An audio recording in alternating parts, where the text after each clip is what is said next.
So you want to get into real estate. Here's 9 things you should know before you get the license, before you even take your first test. Make sure you know what you're getting yourself into.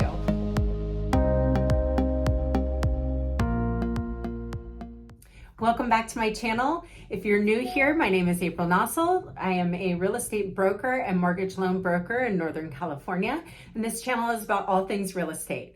Go ahead and hit the subscribe button. Make sure you ring the bell so you don't miss any future videos, and please give it a thumbs up. Let's get into it. So the first thing you need to know before getting your real estate license is you will be on call 24 hours a day, at least for your first year. You're gonna think you have all this flexibility by getting your real estate license, and that is not really so true in your first year. You're gonna put in a ton of time. You're going to show a lot of unqualified buyers, and that's just part and parcel for being a real estate agent. Number 2 thing you need to know before getting into real estate.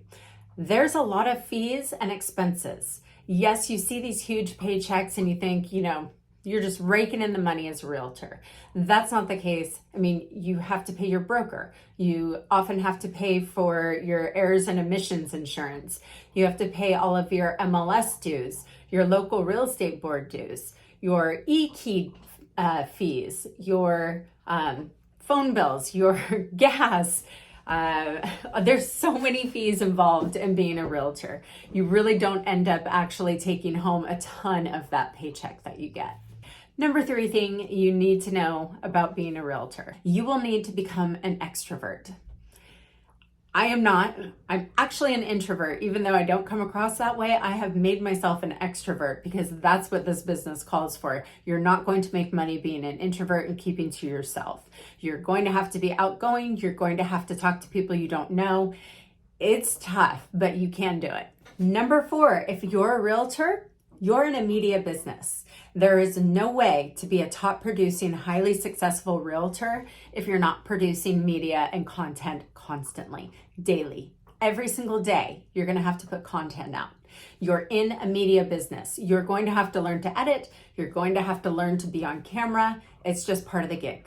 Number 5, this is kind of along the lines of the other one about flexibility, but you're going to have to run your business as a business. You can't just kind of wait for business to come to you, just fly by the seat of your pants. You've got to create a business plan, a structure to your day, to your month, to your year. You can't just wait for things to happen. You have to actually put a plan in place, decide on your marketing, make sure you're doing all of your accounting and your profit and loss statements so that you know what your business is actually making. You have to run it as a business. Number 6, this one you probably already know, but there's big peaks and valleys in the income and business flow. Sometimes you're not going to make any money for a long period of time, and it sucks, but that is part of it. So you need to budget accordingly, save accordingly, so that you can kind of ride out those valleys till you get to the next peak. Number 7, this one has been hard for me. You need to have thick skin.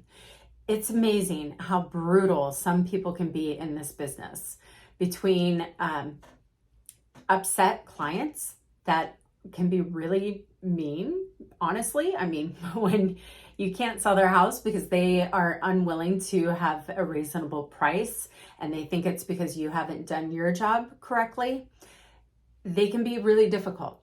It can be difficult when you're making cold calls and people are just nasty to you, or when you post content like this and somebody leaves an awful comment. You just have to have thick skin in this business. You're also going to deal with other realtors and sometimes other vendors that just don't have manners and don't handle themselves professionally and end up being rude.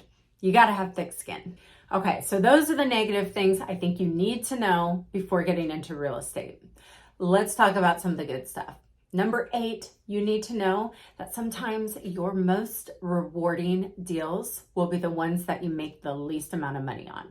You get into it thinking you're after the money, but really it ends up being that the people are what keeps you here and keeps you going. Because when you help a family that didn't think that they could buy a home and you help find them a home that they can afford, you get them into that home and you see them thrive. It is the most fulfilling, rewarding thing, way more than the paycheck. Number 9, this one you probably already know. There is unlimited earning potential in real estate. You can make NFL money in real estate. You just have to plan your business accordingly and make sure that you outsource accordingly. This is a limitless income business, and it's all available for you. If you need help figuring out how to become a top producing realtor, go check out some of my other videos. I've got a series that helps new agents become a top producer, build your business from the very beginning with a strong foundation, and you will be successful. I hope that was helpful. I want to make sure you know what you're getting into before you start this. It is a wild and crazy ride, but I honestly believe that this is an amazing industry where you actually get the combination of really good financial security as well as the rewards of helping people and serving people. If you found this video useful, please give it a thumbs up. If you have any questions, drop it in the comments below, or you can always DM me over on Instagram at April_Nossel. If you have any ideas for future videos that you want to see, please drop that in the comments below as well. I will answer every comment, message, DM that I get. I want you to be successful in real estate, and I am here to help you in any way that I can. Until next time, happy